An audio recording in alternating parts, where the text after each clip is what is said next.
Well, in Columbus, Ohio, it's now 1 o'clock in the afternoon. I welcome everyone back from their lunch. I hope everyone had a time to unwind, and as well as if you're anything like me, get caught up on your emails. Um, Conferences like these are made possible by our sponsors, and today what I'd like to introduce you to Brian TOOLAN from Everbridge, and he's going to share how they can help secure schools with emerging technology. So without further ado, I turn it over to Brian. Great. Thanks a lot, Gary. Appreciate it. Just want to make sure everybody can hear me okay. All right. So good afternoon or good morning, depending on where you are. I am Brian TOOLAN, the Senior Director of Everbridge's Government Strategy. I'm also a 25-year career employee with the state of Connecticut, Department of Emergency Services and Public Protection, or previously before that, the Department of Public Safety. So I have a long background in how government responds to emergencies, responds to crisis, and also, unfortunately, in Connecticut, responding to a school shooting. So I want to bring a little bit of that to you today. In 2016, I did retire from the state of Connecticut after serving there for about 25 years. Came to Everbridge specifically because I believed in the solutions that Everbridge provides. I believed in the mission as far as protecting people, and I believed in the future of what we're doing here at Everbridge as well. So just to kind of go over why we're even having this discussion. Unfortunately, we are having this discussion. It's been a difficult school year, not only this year, but the tail end of last year. I do have kids in the school system as well. We've recently relocated to Florida to take part in our rollout of the state of Florida alert system. And my kids go to school here as well. So, it is a concern for parents. It's typically the number one concern for parents when sending their children to school is, what does the violent situation look like? What does it entail? How safe are your schools? I know, when we did our search moving to a new state in a new area, the number one thing we were looking at, besides the quality of the education, was how secure are the schools? How safe are they to be sending our kids to? Our kids are our future. So we want to make sure we're doing everything within our power to protect them. That's the mission I've adopted here at Everbridge. When we look at how we do school response and how we do school safety, it's truly about protecting our future and protecting those people who are there every day, protecting our kids, our staff at the schools, our teachers, from our guidance counselors all the way down, from the administrators all the way down to, the janitors in the school. They're all there for the same reason. They're there to do their job as well as to protect our children while they're there. Incidents of violence definitely have been on the rise over the years. I can remember going through training several years back after Columbine happened, in understanding the lessons learned from that incident and how, the states and the locals would work on their response plans should something happen there. And unfortunately, it does continue to happen. And with things that are going on today, we're not seeing it in the schools, so to speak, right now. Most people are in either a distance learning environment or kind of a hybrid. Some are in school, some are out of school. I have one child who's back in the school environment. I have one who's home. So that opens the door to a lot of cyberbullying. That certainly has been on the rise since everybody's been, going through this COVID phase and having to be home. A lot more online learning, a lot more opportunity for the cyberbullying. So one of the big things that we want to look at too is hardening school infrastructure. That is only really one part of the solution. I've seen in the past, and I know where I came from, there were a lot of grants that were put out as far as adding things in like, door locking infrastructures and better protection when it comes to, the windows and doors, and adding in bullet resistant window panels and things of that nature. So that's a lot of hardening of the school infrastructure from the, exterior, or even from that point of view. But what also about, arming teachers with the proper response mechanisms, whether that's a panic button solution, and there's pros and cons to that, whether that's doing lockdown drills and how that's working out. I was actually talking to my kids not too long ago. My one who was back in the school system was talking about how they did a lockdown drill and things of that nature. And we were comparing, because back in the day when I went to school, you did some of those drills where we talked about earthquakes, and you got underneath the desk and, you protected yourself from that, and that's almost a forgotten topic now, from fire drills, which obviously will continue forever. But, gone are the days of the simple solution, which was you were worrying about an earthquake or something of that nature. Now you're trying to talk about protecting yourself from a shooter, or protecting yourself from, violence on a school campus.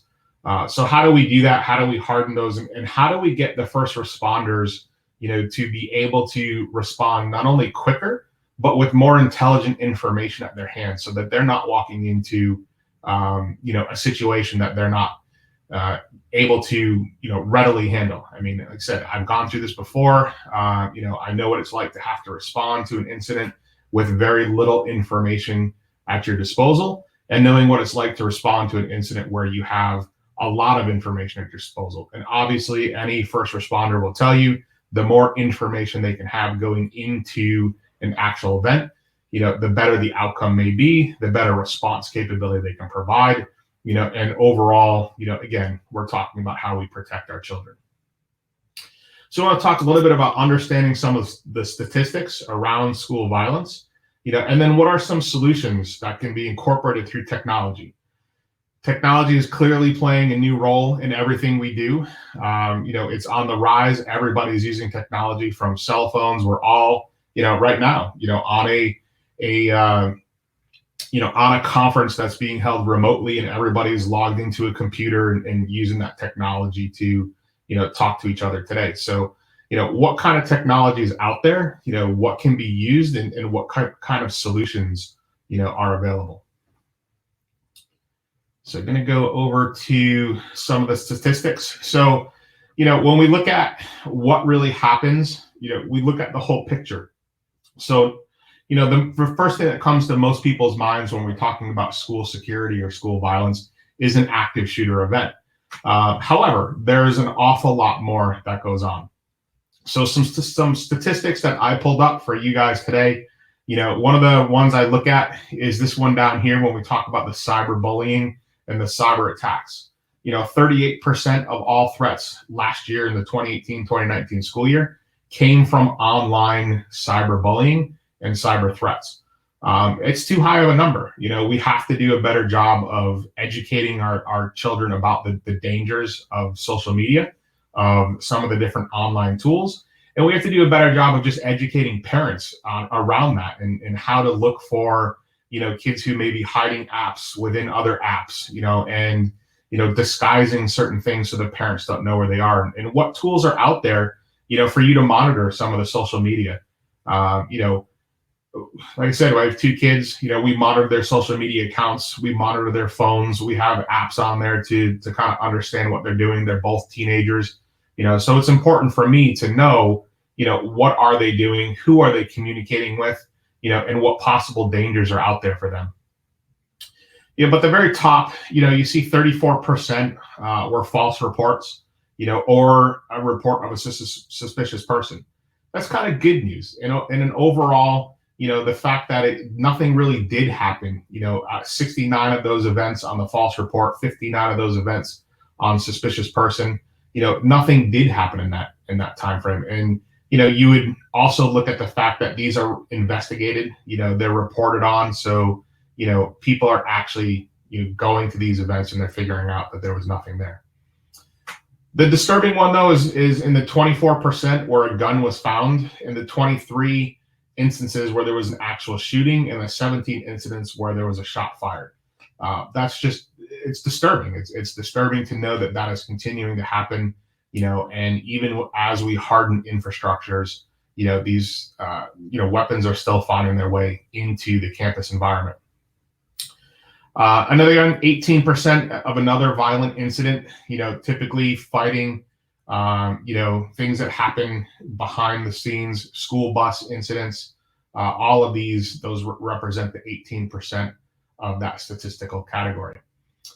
50 thwarted plots. That's great news when it comes from a law enforcement perspective, or you look at how teachers may be interrupting this. Hopefully parents are interrupting, and seeing things on social media, understanding what might be going on. So that 13%, let's hope that continues to rise, as we get more sophisticated with technology, as we can use that technology to undermine these plots and get to them before something happens. And then 28 suspicious devices, detonations or device found. That one really brings me down into this one down in the bottom corner here about the bomb threats. Bomb threats are 60% as likely as gun threats. And that, when I saw that statistic and I was looking that up, it kind of flashed me back again to my days, early on in school, where you used to laugh with your friends and say, oh, hey, did you prepare for that test today?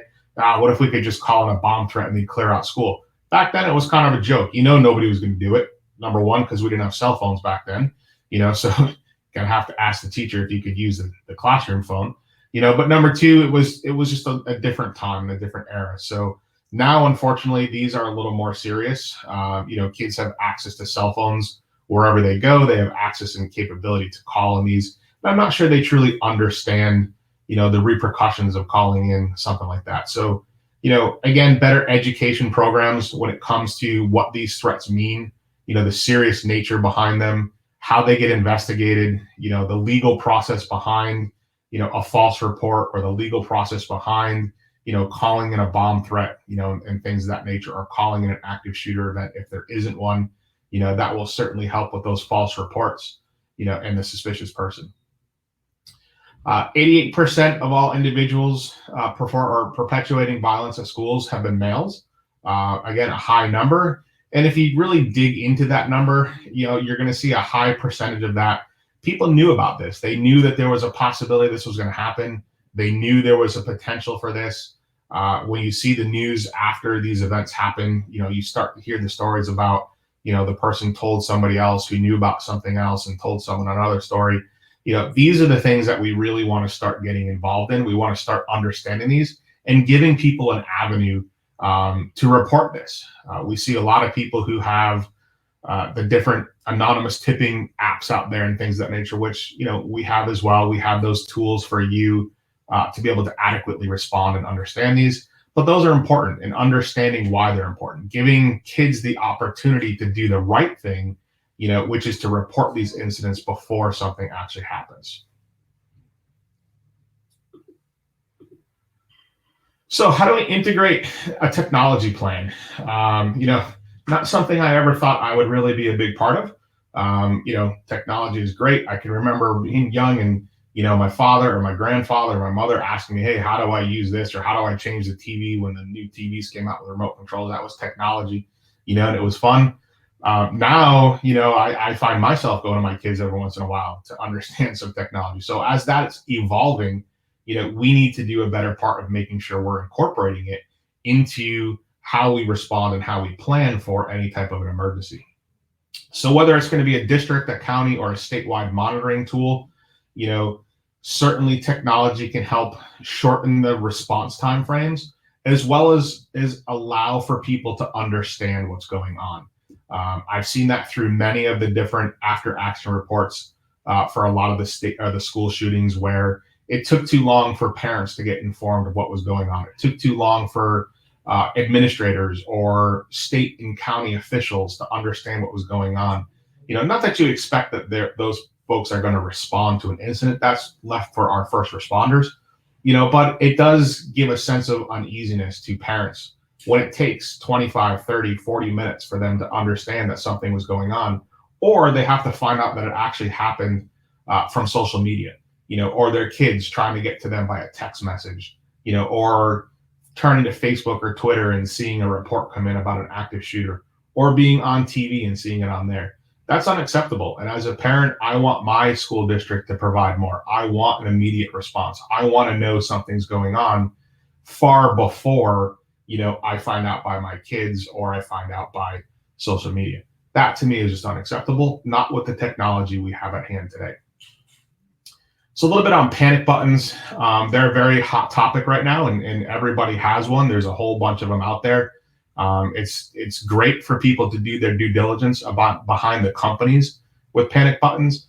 There was a recent study that came out that, out of all of the panic button companies that came out, more than half of them are not in existence today. And that's over a 5 to 7 year time frame. They've either sold to other companies, they've gone under completely. So understanding the company that's providing that service for you, understanding their reputation, their history, the ability to keep up with the different technology changes, the way the laws are, and then the security standards behind them. What information and how are they protecting that information? When it comes to a panic button, I also look at, the muscle memory of most people. Most people are not trained to open their phone, go into an app and push a button.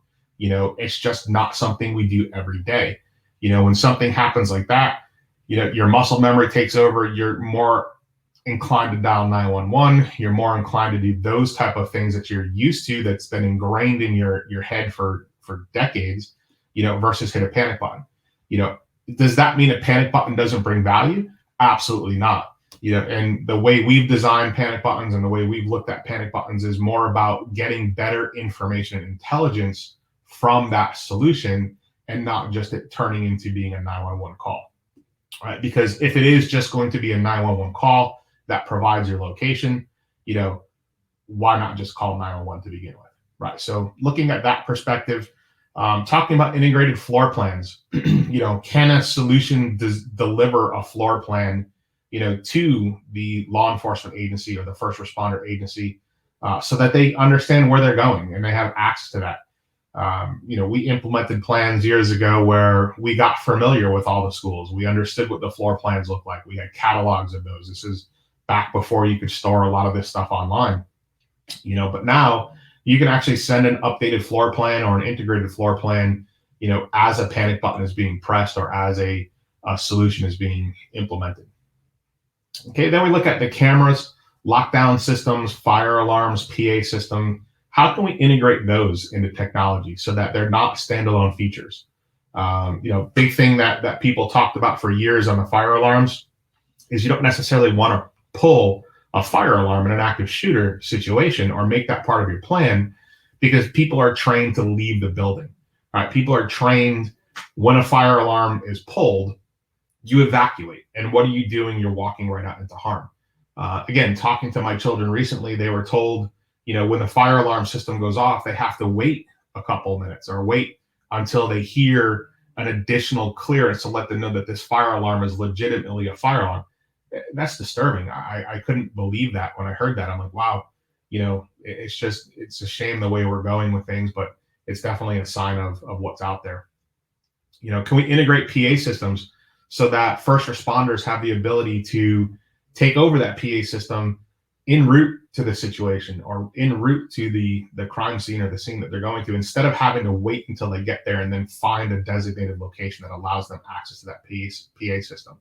What about giving access to cameras, and the ability to lock down a building and control the door lock mechanisms and the door lock systems before they get there, understanding which rooms they've already gone through and cleared versus which rooms are still left to be checked. These are all ways that technology can help our first responder community and ultimately protect our schools in a much better fashion. Talked a little bit already about this, but automatic or automated notification to stakeholders. As a parent, again, I think that's crucial. I want to be notified immediately. Can a panic button trigger a notification directly to parents to let them know something happened? Yeah, absolutely. Can it provide more additional information to first responders and law enforcement officers and things like that? Absolutely. So making a decent notification process, and making it do the work for you is really something to be considered when it comes to technology. How about alerts when 911 is called, or a text from a school property? And does it have to necessarily be from somebody who has that technology already built into their phone?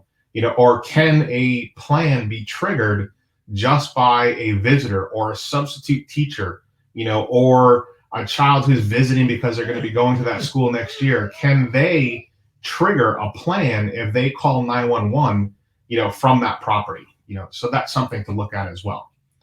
And then automated SOP distribution. Can we digitize SOPs and get those onto a phone so that when teachers and students and everybody else is evacuating, they can quickly look at these SOPs. Again, this is a very high stress time frame. It's a high stress environment. To think that people are just going to automatically remember the different steps in the SOP policies, for an active shooter event or for evacuations due to, a suspicious person or a suspicious package. Why not just have these already incorporated into your technology solution so that a teacher can just open up something on their phone, and go over a checklist and look to see and make sure they're doing everything they're supposed to, make sure they're getting to a reunification area properly. All of these things go into how technology can be incorporated. And then finally, how can we do this and be interoperable with our emergency services? That's key. Getting that information to emergency response personnel, getting them comfortable and understanding what's going on, giving them ways to do things as they're engaging on the scene. I hear a lot of people talk about, and I've seen this a few times, where giving them access to radio systems is a great idea. Yeah, it can be. Except when we drill on these things, we're all always calm anyway, but as I'm sure there's quite a bit of first responders on this, session today, when anxiety increases, right? Are people more inclined to stay calm on radio? Usually not. First responders typically do. They're trained to do that. Not knocking any industry, but when you hear things and you hear like a fire call and you hear high anxiety in firefighters' voices and things like that because of what they're going through, then put that onto a non-trained person, and what do you think how they're going to respond on a radio? Is that going to cause more problems? Is that going to be less effective? Is that going to increase the anxiety for first responders hearing people scream on the other end? All of these things should be considered. Nothing should ever be off the table, but then look at how in the high anxiety time frame, how are all of these things going to be worked in, and then what is the ultimate plan for that?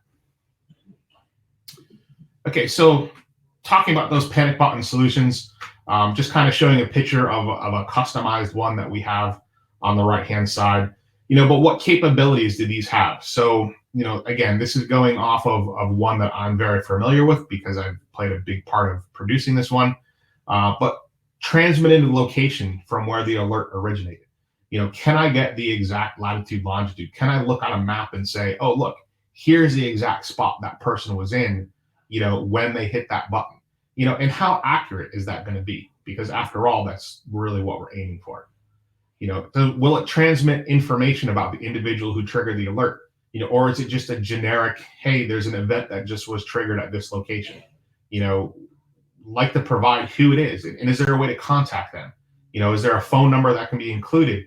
What if it was a false alarm? Do we want to be able to have some way to triage that ahead of time so that we're not sending a ton of responders in, if it was just a false alarm? We've seen that many times where a teacher was showing another teacher, hey, here's how we do this. Here's a just-in-time training environment. They hit the button by accident. There may or may not have been a safeguard in place. And that's another key aspect. Is there a safeguard in place? Is there like a countdown timer that can be, looked at and say, okay, I can cancel this so it doesn't go through because it's going to be a false alarm, or I can override this countdown because it is an actual event.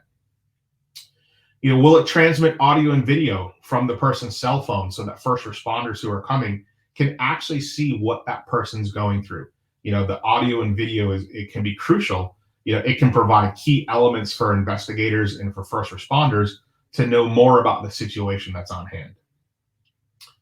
And then can it initiate responder protocols and notifications? Can a panic button, in all forms of how you want to do it, can it start the entire process? By a simple push of a button, can it launch a notification? Can it notify first responders? Can it give them audio, video? Can it initiate, a plan and a protocol for how they're going to respond? What more can it do for you other than just pushing a button? All of these things are crucial to how, you will respond to this event. Okay, and then capabilities to the stakeholders, again, do those lockdowns and protocols, all of this stuff is key. But I want to take you through more of the journey. So if I look at the journey, I'm looking here and I'm seeing, here's all my schools. Can I monitor social media and see what's going on and the thing? Are there any threats to this? There's a little more behind this. This was an automated slide, so it's not going to show it all. But can I view camera systems? Can I review other things that are going on? And can it give me an idea of, hey, if this is in this incident, it's really close to this school over here, can I automatically notify that school at the same time? If we look at a panic button solution again, can it give me all of the information and indicators of where this is actually happening? Can it give me, all of the impacts around the different schools and the different facilities that may be nearby? Can it give me all that information about the personnel or the person who triggered that? Because this is something that can be on a CAD system. This is something that could be held on a tablet. And then can it give me that audio video of what's actually going on in a specific area? Can I quickly know that it's not a real event, that it just happens to be, somebody hit it by accident? And then what does it look like for my first responders? Is it very busy? Is the traffic pattern not going to prevent me from getting there? Should I reroute people? What does all that look like? And then again, can I get those floor plans? Can I clear out rooms and say that I've already checked those? Can I access door locks? Can I access camera systems? All of that information is crucial. Can one system provide all that for you? The answer is obviously yes. Otherwise, I wouldn't have shown this to you. But is this something for you guys to understand and something for you to recognize? Absolutely. The technology is out there. The technology plays a key role in how we're going to respond to things, and we just want to make sure everybody has that for their plans. Okay, with that, I appreciate everybody who took the time out today to, watch our presentation and see how we, bring technology into the school environment, and I'd be happy to answer any questions. Brian, excellent. You brought up some phenomenal points, things we talked about in the earlier session as well. So it's good to see that we're all on the same page. I am sure that somebody is going to ask a question. So, if they got, everything you showed from A to Z during your presentation, school district, let's say, has 10,000 students, 8 buildings. What would a system like this run? And I realize I'm going to put you on the spot. So if you have a better scenario, go ahead and give that. But what could a district be looking at spending? So, it truly varies. I'm out in the sales side, so I don't do the pricing structure on this. We definitely customize our pricing for school districts. We certainly are competitive on that side of things because it's more about protecting children than it is about padding profit. That is truly the philosophy that Everbridge has taken when it comes to our school response. We're not looking for this to be a massive solution, but a lot of it has to do with, the technology that may exist already in the school systems versus what doesn't exist. The panic button solution can be a standalone solution, or it can evolve all the way up to, incorporating floor plans, incorporating connected buildings, and incorporating, all the different response capabilities. So it really comes down to, what is the budget for the school, and can we work within that, which is going to be yes, we can work within that, but it's more understanding what's available. All right. Well, thank you very much. I appreciate your time, everyone. You, of course, will get this presentation. It will have Brian's contact information. We appreciate Everbridge being one of our sponsors. They make these types of conferences available. So with that, thank you very much, Brian, and we're going to move on to the next session. Great. Thank you. All right. So, Sabella, if you'll switch over to our FERPA.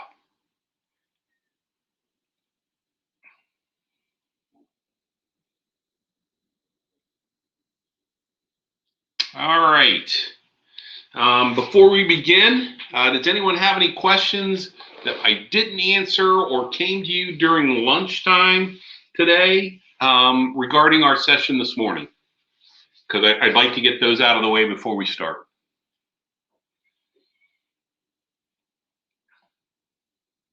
Okay, seeing none, I'm going to go ahead and start, and we're going to talk about FERPA. And I can tell you that when I was in the police academy and when I was taking my school law classes, I was that nerd who paid attention to the law. There was an instructor we had in the police academy that said, if your name is ever on a Supreme Court decision, it means you did something wrong. So let's try to make sure we don't do anything wrong.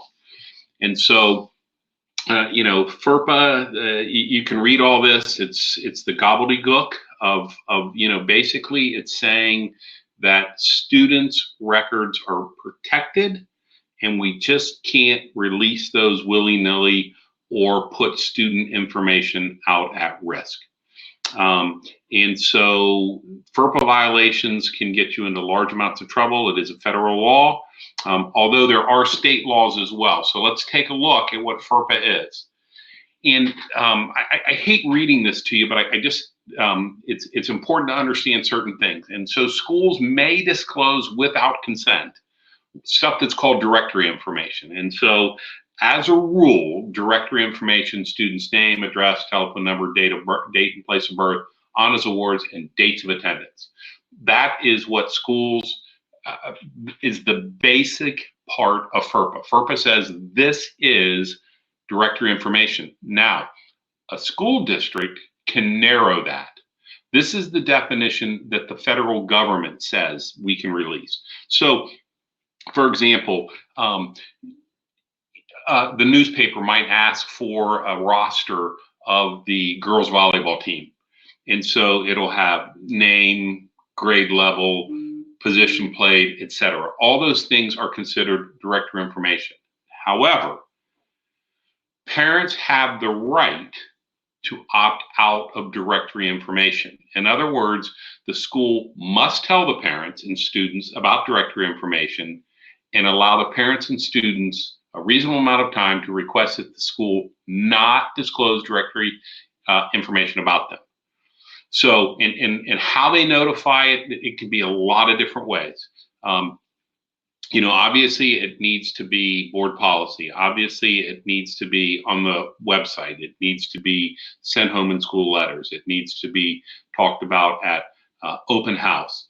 But you as a district must, and I know that I'm kind of talking K-12, but this is true with college as well.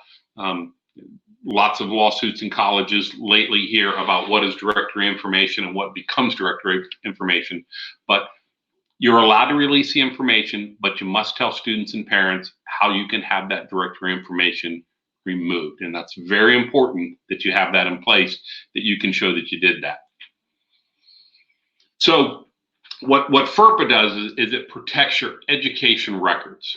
And these are directly related to students that are maintained by the agency or institution or party acting on behalf of, not limited to grades, transcripts, class lists, student course schedules, health records, K-12, financial information for the post-secondary, in student discipline files. Now, this student discipline files is really important.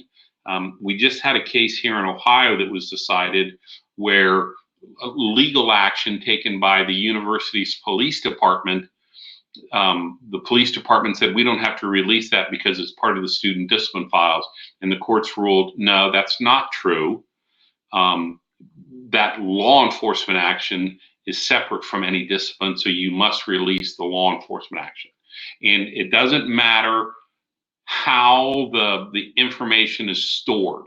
It can be a videotape, audio tape, email, anything. These records must be protected. And we'll go through some examples. This is one of those ones that's kind of designed to be interactive as well. I'm going to ask you some questions and you can decide where this falls in under FERPA. So, let's just start with the scenario, okay? So during a class change at a high school, one student comes up behind another, punches a student in the back of the head, injuring the student. The assailant is suspended from school for assault charges, and the victim's parents want to file criminal charges. The local law enforcement agency has requested a copy of the video. Is the district allowed to give a copy of the video to the law enforcement agency? And I got one that says, yes, they can share the video. And the answer is, I get another yes. And here's why the answer is no, but, and I got to throw that but in. So first of all, if the school uses that video as part of the disciplinary file, then it becomes a student record. So how do we get around this? It's easy. I used to do this all the time. I would tell the law enforcement agency, hey, all you have to do is get me a subpoena. A subpoena is a court order that says you will hand this over to law enforcement. And a lot of times we think that a subpoena is adversarial because the police are trying to get answers or information on a bad guy. In this case here, what it does is it allows the school to hand over the information. Let's talk about Ohio, where let me think of the best way to describe this. Daggone, I was reading the question and lost my train of thought. So, okay, so in Ohio, after a case has been adjudicated, the media can ask for all the information on that case, and law enforcement has to provide it. So let's pretend that this was an assault, and the school, the local news media said to the school, hey, we want to see a video of that fight, and the school says, nope, can't see it, it's part of the student record. So now, a year later, this is adjudicated, the media does a public records request, and the law enforcement agency releases that video. Can the school be held for a FERPA violation? And the answer is no, they cannot, because the school released that video under a court order. So what this does is it protects the school from a FERPA violation because they were replying to a court order. Now, we've had cases where there was a fight in the cafeteria, and a law enforcement officer took some action that people were questioning, and the court said that the video had to be released to the media, but all of the students' faces could be edited out, so you couldn't tell who the kids were, but you could tell who the officer was. So here it is. When is a photo or video of a student an educational record under FERPA? Okay, as with any other educational record, a photo or video of a student is a record, educational record, subject to specific exclusion when the photo or video is, one, directly related to a student and maintained by an educational agency or institution, or by a party acting for that. So it becomes an educational record. And once it becomes an educational record, then it falls under FERPA, where it's outside of what is directory information. And someone brought up a part about law enforcement records, and we're going to get to that later on as well.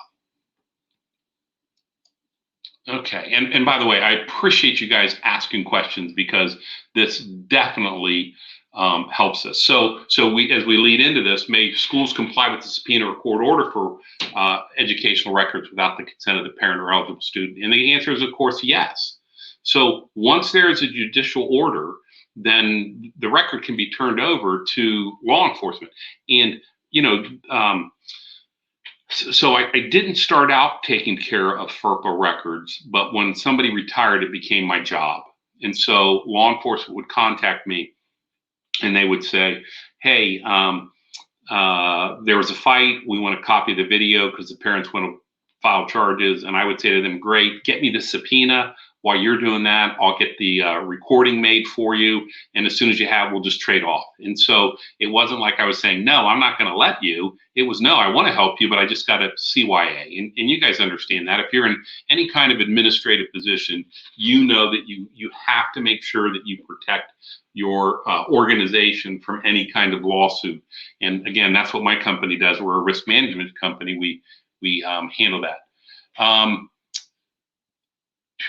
Can you share a picture ID? Hey, Pat, that's a great question. And I promise there's going to come a point where I'm going to specifically talk about when, in the name of safety, you can share information. So we just had, so I'm about 90 minutes away from Dayton, Ohio, where there was a shooting. And if you remember that, it was like it was an outdoor party kind of thing, and the shooter opened fire, killed his sister and some other people. Law enforcement went in, shot and killed him. So interesting about this is the news media said, hey, we want his K-12 records. Specifically, we want his records of when he was in high school. Did he engage in any kind of behavior that should have been a red flag? And the school said, hey, we can't release that information. We can only release that information if he gives permission. And unfortunately, because the student had passed away, he could not give permission. So the court said, nope, we can't release that information. I'm not saying I agree with it 100%, but that's what right now the case law is in Ohio. It doesn't have to be released if the student can't do it. So what I want you to do, because I don't know what state you guys are in, I haven't looked at the roster, but what I want you to do is, this is based on Ohio's Student Privacy Act, which is very similar to FERPA, but it's Ohio law. So those of us that have been in law enforcement, you got federal law, and then you have a state law that almost completely mirrors or matches what the federal law says. That way you can start charging with the state offense if you don't want to go federal.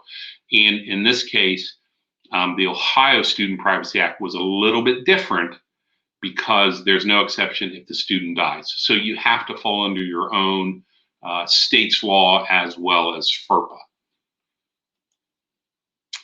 And so, this goes on to talk about it.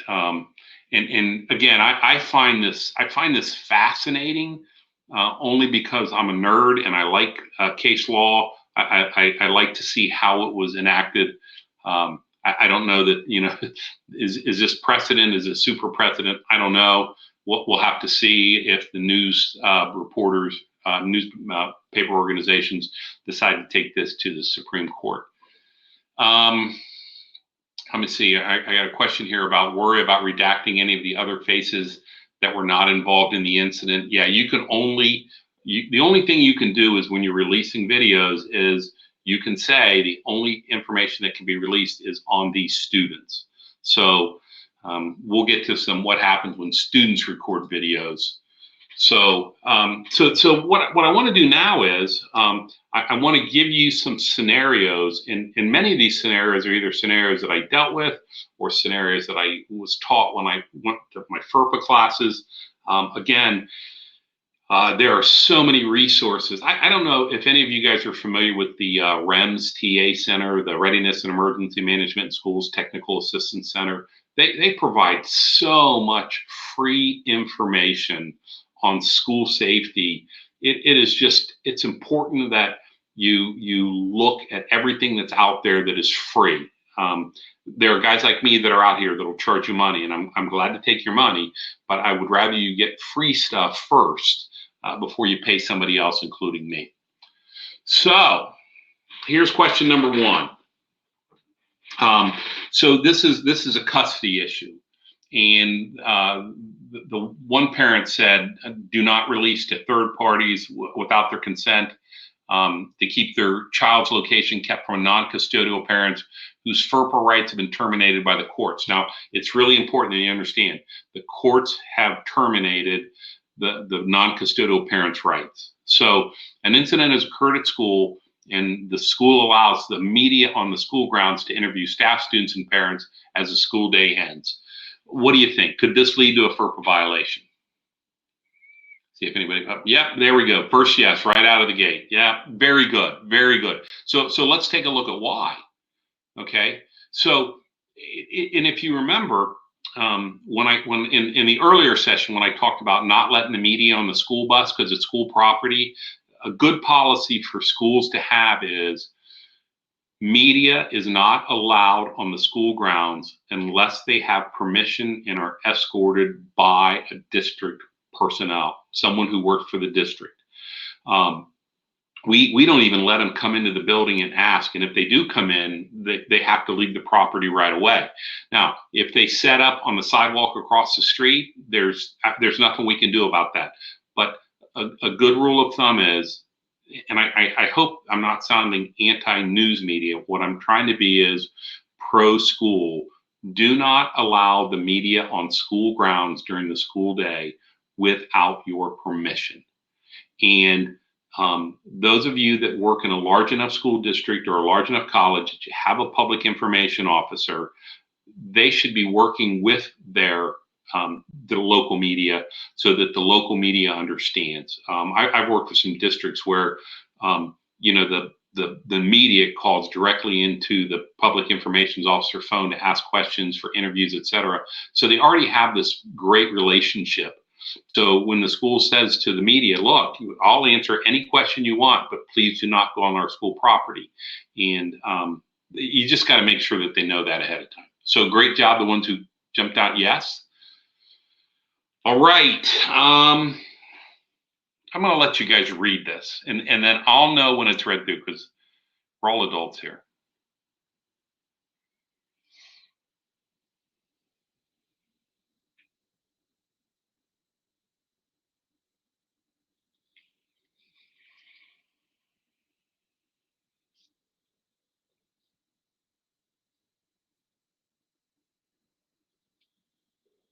Yeah, ding, ding, ding. People are getting that right off the bat. Yes, absolutely, that's a FERPA violation. Okay, and to be honest with you, that is probably one of the most common FERPA violations. People don't protect the information. So it's really interesting if you go into a bank and you, I like that without a question. Thank you, Anthony. Most people, if you ever go into the bank and you're looking at the loan officer, they have something on their screen that only allows you to see the screen if you're directly in front of it. But I've seen this so often where somebody is in the student information system, they have student information up, and they get up and they walk away from it. Even as a teacher, I'm not allowed to look at any directory information or any other information for students except that are mine. And so, most student information system, I can't even access another student in another class. I can only access my own students, which, by the way, becomes a problem if you're putting people in charge of the student information system during a reunification. But that's for a whole other topic. So let's keep moving. All right, now, let's see. Can you share the picture ID you have of a runaway child from the school and sharing the name and picture to street officers to be looking for the runaway? So that ties right into question number 3. Does a school have to disclose, have record disclosures made under FERPA's health or emergency or safety emergency exceptions? So are there exceptions to when information can be shared? Yes, sure, good. Okay, so let's do a hypothetical situation, let's not do a hypothetical. Let's do a real one. So I am in my office, and my phone rings, and it's a lieutenant with the police department, and he says, "Gary, a student came into school at the start of the school day and said he thinks he saw a student walking on the sidewalk. A car pulled up."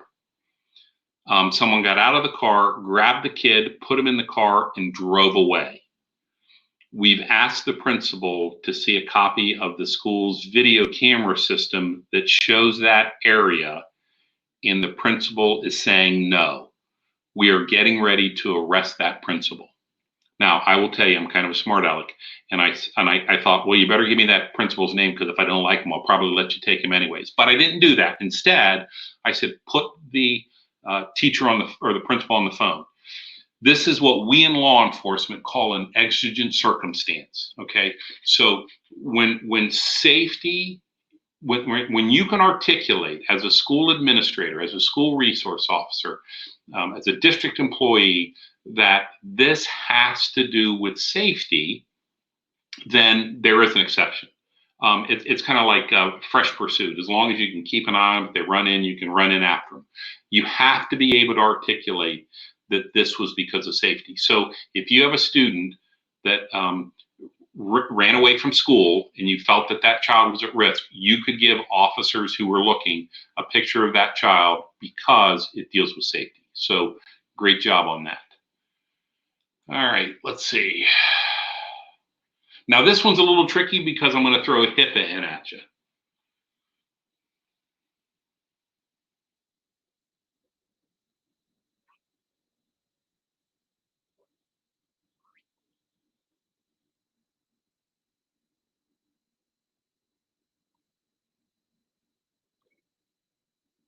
Okay, got a no, some no's. Okay, good. For those of you who aren't sure, when I'm trying to explain FERPA to somebody, I say, well, FERPA is like HIPAA, but instead of for hospitals, it's for schools. And the answer is no. Okay, because the information is covered under FERPA, not HIPAA. However, if you bring, like, gosh, sometimes we would have dental in our lower income schools. There would be dentists who would bring mobile units, and they would provide oral care for the children, or flu shots, or whatever. So there are times when HIPAA can apply, but if you're just talking about the school nurse, okay, then that's FERPA. But if it's outside of the school nurse, then yeah, you're going to have a little bit of you got to worry about HIPAA. But just remember, directory information, and as long as your school has defined directory information, that's what's really important. Okay.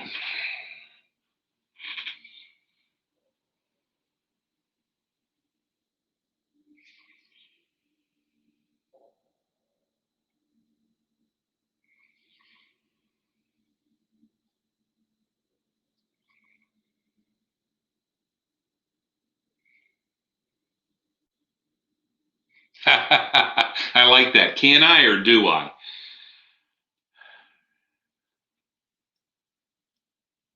Now the key to this is attendance record. Okay, is attendance record directory information? And so the answer is no, you can't, because that's not directory information. So here's the thing. If you can articulate safety, see, someone said, since there was a crime and there were a possible crime, you can. No, you can't just do it because there's a crime, unless you could say, hey, this place was broken into and guns were stolen. Well, see, now you can articulate safety. You can still give those records if they provide you with a subpoena, but you can't give them out because it's not part of what the federal government, in check with your state, calls directory information. Attendance records are not directory information, and you can only give out directory information without a subpoena. And I know what you want to do. I know what you want to do is you want to print out their records and you want to put them on your desk and say, look, I can't tell you, but I'm going to go get a cup of coffee. That's what you want to do because that's what they do in the movies. But you still have a FERPA violation because you provided that information. And if that comes back that they knew because they checked something that was not directory information, then the school can be liable. All right, here's an easy one, I think.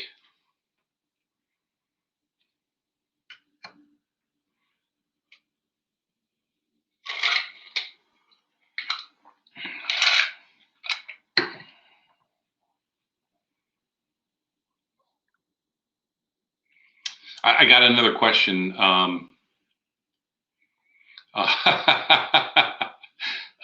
got another question. Can you tell if the student attended a class on a particular date and time? We'll get to that, but the answer is no, you cannot.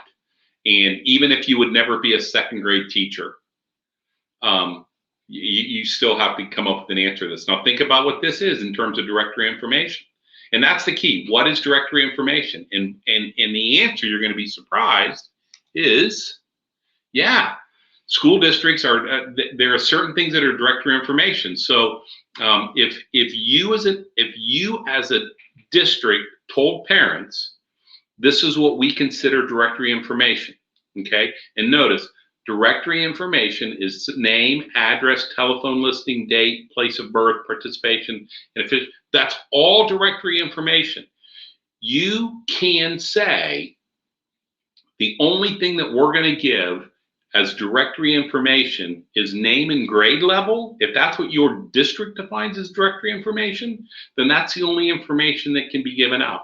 What you see is what FERPA identifies. You can't give out more information than FERPA says, but you can do less, okay? And so that's really important. Now, I don't know how many of you guys are active police officers or have been police officers, but in the state of Ohio, if there is a crash, we have to fill out, I believe it's the OH2 or OH3. It's all the vehicle occupants and where they were sitting and if they were wearing seatbelts. And we have this information in most student information systems so that we can give name, date of birth, address. On the OH3, it also asks for a phone number. Okay, so here's the problem that we had. So we had a child who was a problem child and his mom was a problem parent.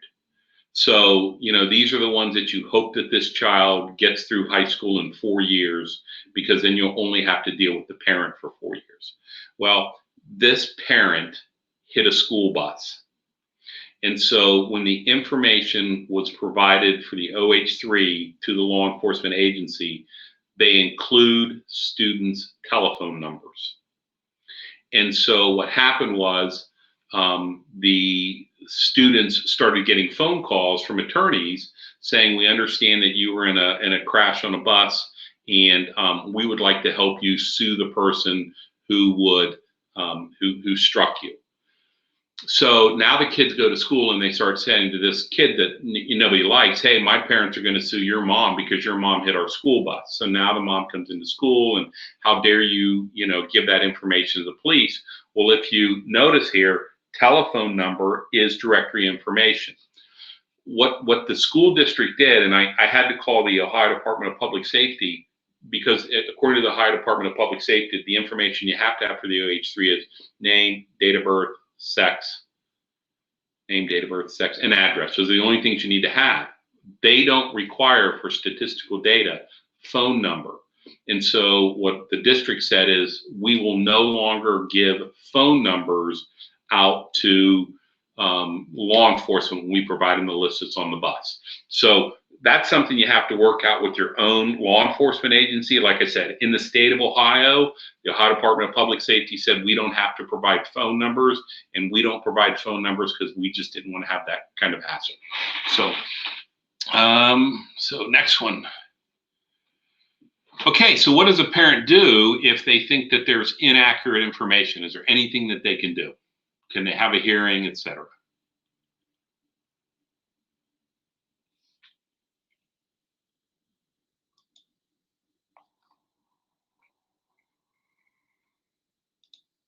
No one's answered. Have I put you guys to sleep? There we go. Thank you, Pat. Yes, parents can challenge, and if the school says, "Hey, this is it's not accurate or misleading," then the parents have a right to put in the statement as part of the disputed record as to why or why not they agree with it. So parents can challenge records that they have in there. Usually it's going to be about discipline or an IEP or something of that nature there. All right. Can I ask a question on the attendance part? If you are an SRO and are asked by another police unit if the student was in school, is that releasable? Here's where the struggle is. Are you an SRO, or are you I work with school districts down in Texas. In school districts down in Texas, the school district has their own police department. So they are a law enforcement unit of the school. If you are an SRO, you are not a law enforcement unit of that school. Let's see. So I hope that answered your question, Jacob. Anthony, we use the Titan crash report that then asks the phone numbers and says the school does not give that info. They have crash report is invalid. How do we get around that? I would probably put in 555-555-1212, or I would talk to a supervisor about how to get around that. But again, and Anthony, I don't know what state you're from. I can only speak to Ohio because that's where I've been a police officer for 30 years. That's where I worked in education for 30 years. So I can only speak to Ohio, and that's where, you're just going to have to check with your legal department. No, even with an MOU, that doesn't. So clarifying the question on that, does having a signed MOU with the district count as a law enforcement unit? No, you have to be a part of the school, not assigned to the school. Okay, so and again, this is. I know a lot of you are thinking, man, you're making it hard, Gary. We should be able to do this. You're stepping in the way of law enforcement. And remember, I've been 30 years in law enforcement, including a juvenile detective. So I get it. But what we're doing here is we're not setting up an adversarial relationship. We're setting up a relationship where the school can help you and you protect the school from having a FERPA violation. That's all we're doing here. So, but I will also be saying that, to be fair, the person who retired and I took over their job, they were very adversarial with law enforcement, and they went out of their, even when it was directory information, they sometimes wouldn't give out the information because they didn't want to. Well, and so where that made it hard for me is I had to deal with people who were used to not doing their job. So anyways, so let's go to question number 8. I apologize, but I missed the answer. Are you saying we cannot share information? No, I haven't got to that answer yet. So here it is. The answer. Yeah, if it's a student's parents, at the beginning of the school year, we have open house. I would send letters home. I would ask parents, to give me their phone number. Let me have a phone number to call. They all had my email address. And so if I knew the parent, and I was a classroom teacher for 26 years before I became the safety director. I taught in the exact same building.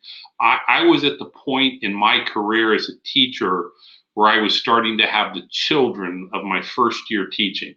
So I was very involved, and I knew the parents. And so if I knew that was the parent's phone number, because I could, like I said, if it was my student, I could go into the student information system, the SIS, whoever you use, Blackboard Connect, ESIS, whoever, and I could say, Mary Smith is the parent name, John Smith is the child's name. Here's the phone number that Mary Smith gave. I look at my records and I have an email from Mary Smith that says, call me. Then, yeah, I've made every effort to make sure that person who says they're the parent is the parent. So if you'll notice, I put there at the very bottom the student information system. Could I identify that in the student information system?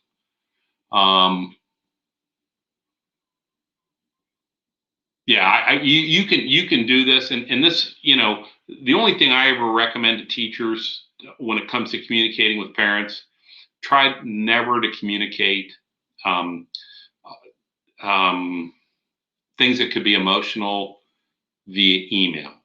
For example, if a parent said, "Hey, I know my child had a test on Friday. How did my child do?"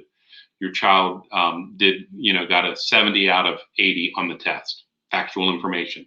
But if you say, well, he didn't do as well as I thought he was going to do, all of a sudden you've given an opinion. The most rich kind of communication is obviously face to face and then by phone. In the least, I always tell my wife, if I ever send you a text and you can take it one of two ways, and one of the ways you take it makes you mad, I meant it the other way, because it's just not a very good way to get messages. But phone calls are fine, provided you can back up that is who the parent is. Okay, so now here's a good one, because this is kind of a trick question for you.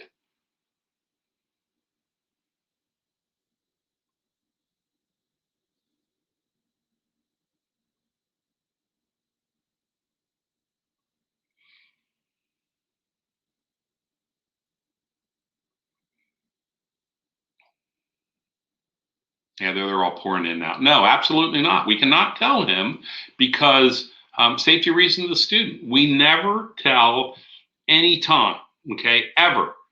And we've had, we had a case where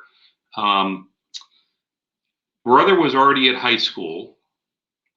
Ex-father came to the house, shot and killed an elementary child, and then went looking for the mom. And all of that information is just, how do we get a hold of the child? How do we? I mean, it was a struggle all around, because it was just such a bizarre incident. But for safety, that's the reason. So, question number 10.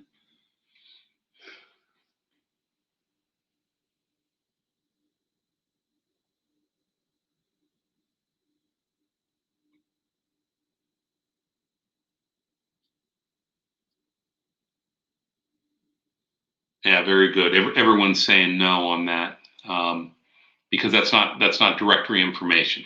Okay, let's try one. Let's try another safety question here, just to kind of so you understand this. So, it is school gets out at 3:30, and at 2:30, you get word that Johnny Smith is going to beat up Billy Jones after school. And unfortunately, because it is so close to the end of the day, and it's on a Friday, that you can't deal with this situation. So let me make sure I got the names right. Billy Smith said he was going to beat up Johnny Jones. So you can't deal with it. Can you call up Johnny Jones's parents, tell them, for safety's sake, we want you to pick up your child, and because there's an incident that's happening at school, and by the way, Billy Smith has threatened to beat up your son. Is that going to be a FERPA violation?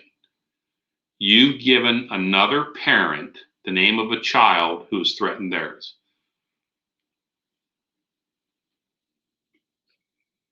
So I'll wait for a couple more answers. Yeah, see, this is a great one, because I'm getting both yeses and nos. Is Billy Jones at risk for Johnny Smith to cause him harm? And the answer is yes. What if they live in the neighborhood? Okay, so you can give the parent the name, so that they know that, hey, you might have a problem at home over the weekend. We can't deal with this. So please remember this. If you can articulate that this is a safety issue, you can give out more than just directory information, but you've got to be able to articulate in terms of safety. Okay, so here's a bonus question. And I can't tell if I wrote this improperly or not, because I have a hard time reading this. So, because I had this question come up after another training that I did. So there's a big brawl in the cafeteria, and you've recorded it on your school's recording system, and it's going to be part of the student record. So you know that you can't just release that to the media, because it would be a FERPA violation because it contains part of student records. However, as we know, students will record things they shouldn't record. So students record that fight, and in recording that fight, it's released to the media, and the media puts the student video. Is this on the media? Is this a FERPA violation? Yeah, there we go. No, because they are not records kept by the school district. Okay, and so this happens all the time. And you know, as educators, you know, the problem is technology moves faster than case law in school rules, and so there will be district administrators who will see students recording, and they will take the student's phone, which could put the administrator in jeopardy for taking the student's phone. So I'm glad you guys got that correct. It only covers what the school does, and because it's not a school video, it's not a FERPA violation. So good job on that. I hope. I'm telling you, I spend a lot of time. I spend a lot of time with FERPA in my role in the school district. I advise a lot of schools on FERPA, but every school that I know has a Ohio School Board Association, the Association of Superintendents. All schools have attorneys. You really need to keep up on FERPA violations, what case law says, because if you don't, you're going to get yourself in trouble. Now, I remember taking a 3-hour FERPA class one time. And so you guys lucky, you got 45 minutes of FERPA. And when the instructor was done, he looked at all of us in the class and says, and this was 8 years ago. He said, guess how many people have been charged with FERPA violations? And he says, 0. FERPA schmerpa. I don't care. But the reality is, you could be sued civilly. You could lose your teaching certificate, your administrator certificate. You have to protect these records. And so, look at what your district describes as directory information and be very specific on that. See what your state says about directory information, because we already know what FERPA says. And, when in doubt, don't release records to law enforcement unless, number one, you have a subpoena, or number two, you can articulate that it deals with safety. And as long as you can articulate that it's a safety related thing. So, situations like, here's one for you. We had an incident happen where it was a high school basketball game. In the commons area, right outside the gym, there was a robbery. Somebody pushed an employee, grabbed the cash box, and ran out. So in the state of Ohio, we call that a robbery because force was used. Does there need to be a subpoena to give a copy of that videotape to law enforcement? And the answer is no. Why? Because it wasn't a school function at that point. It was a function where there was no expectation of privacy, and so therefore anybody could have been videotaped. Had another incident where it was on a Sunday, like at 2:00 in the morning, and somebody tried to set fire to one of the portables. And so the fire inspector asked if he could get a copy of the videos that were running at the time.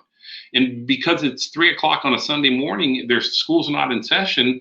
Yeah, I can give you a copy of that because there's no student involved. At that point there's no reasonable expectation of privacy, so you can give that. So, it's like I said, training. The more information that you can get on this, the more training that you can take.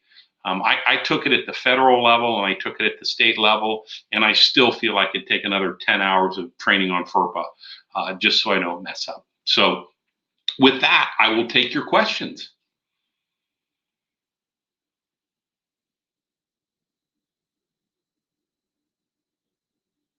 I tell you what's interesting is, so when I'm at a live conference and I'll answer questions afterwards, and I'll say, people ask like 5 or 6 questions, and then I'll say, okay, well, thank you very much. Have a great day. Enjoy your next session. And all the people will leave, and 5 people will come up and ask more questions that they just didn't want to ask out in front. So let's see. So if an assault, I got one here. So if an assault occurs and the matter will be handled by the police only, is the video still part of student records? Pat, let me ask you this. Will the student be disciplined because of the actions that are on the video? That would be the question. So let's say that this fight occurred. Let's say that instead of having a robbery, we had 2 students fight in the commons area, and that was recorded on the school camera. Well, now those 2 students are going to be disciplined on Monday when they come to school, and so that becomes part of the record. If it was Saturday on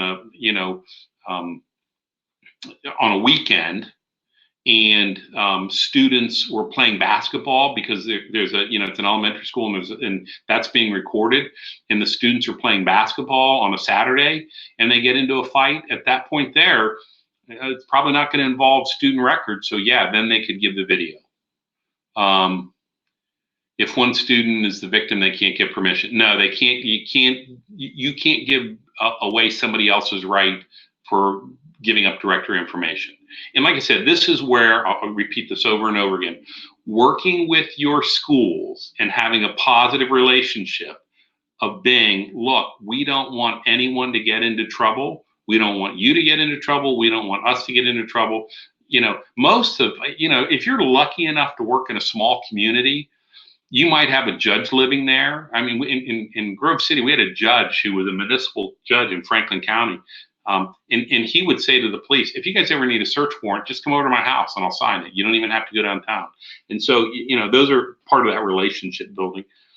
I mean, I'll never forget, I had to get a search warrant on Thanksgiving one day, and, found a judge in the phone book, and he signed my search warrant. So it's just having those positive relations. Any other questions? Is this Ohio case law, Supreme case law, review of FERPA? This is federal FERPA law that I'm saying. I showed you the exception with Ohio's law. So, again, check with your own state, but FERPA is pretty clear on what laws are there and what an educational unit is. I've had to deal with this before. If you hold on just a second. Sabella, you're going to remind me to you're going to remind me to get some FERPA documentation, because I have some legal things that I can share, including from SRO training, that we can use to help you understand. What are your thoughts on parents who request seeing? Here's the thing. Here's the question. What are your thoughts on parents seeing videos from the school or their own child doing something wrong to verify the school is saying what their child did, especially related to other students being in the video? If other students are in the video, the answer is no. Okay, you can't have that because it'll identify that. Let's see, the question was just related to the release of police video to the police. This was another one. Here's what I'm going to do. I'm going to have Sabella include with this presentation. You guys should all be receiving links so that you can you can access stuff. And what I'll give you is you'll not only get this PowerPoint, but I'll also give you all the documentation that I had relevant when I created this PowerPoint. So that way it'll help you just get a better understanding of FERPA and what it can and cannot do. And then I'll leave you with one thing. If you're a private school that doesn't receive federal money, you don't have to listen to FERPA. So I got another question somewhere else. What about okay. So I just got a message here. I'm going to have to, let me see if I can do this. Hold on a second. I want to be able to share my screen. Okay, so oh, come on. Sabella, let me know if you can see what I just put up there. I'm hoping you guys can see this. Could they see that? Yeah, why don't you show it then? I'm going to stop sharing. Would you pop it up? Okay, so this is something else. We've been able to do 2 door prizes. One will be Lori, the other one I'm doing. Sabella, they're gonna be able to get this, I'm gonna presume. I'm hoping everyone can see this. We're gonna make sure you get this document. We have a product called the Mobile Emergency Response Plan, and it's basically a way to keep your plans on the desktop, laptops, tablets, phones of all your employees. And so we have a free demo version that you can look at. But one of the things that I need you to do is I need you to make sure that you fill out the surveys, because here's what we're going to do with the surveys. We are going to take the surveys and use that to do the drawing, one for a first aid kit and one for a school district to be able to get a free years out of our mobile emergency response plan. And Sabella will make sure that you get a copy of this, because you can access it here online by using safeguardmerp.com. Here's the username, here's the password. If you go to your Apple or Android store and get MERP 2.0, make sure you get 2.0. This is the symbol of what it looks like. You can use the same username and password, and you'll have access to the demo. And then, like I said, one attendee, whether you're a college, K-12, if your school, if you get picked, your district gets the use of this. I'll tell you right now what the cost is so you can determine the value. The software is $750 a year, and then it's $1 a user. So if you have 250 employees, this is worth $1,000 a year. If you have 1,000 employees, then this is worth $1,750 a year, because it's based on $750 plus $1 a user. So everybody who attends and fills out this, their name goes into the hopper, and then we'll pick this on Friday to see who gets it, etc. So if you don't have any questions, then we are going to be back here.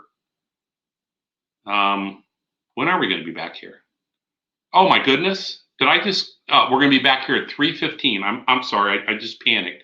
I went way over what I was supposed to talk. I apologize for that. Yeah, so FERPA is a national thing. The Federal Education Reporting Privacy Act. FERPA is a national thing. I just had another question there.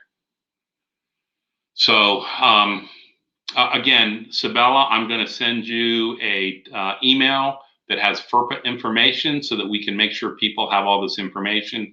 And as always, you guys have my information that you can contact me if you have any questions.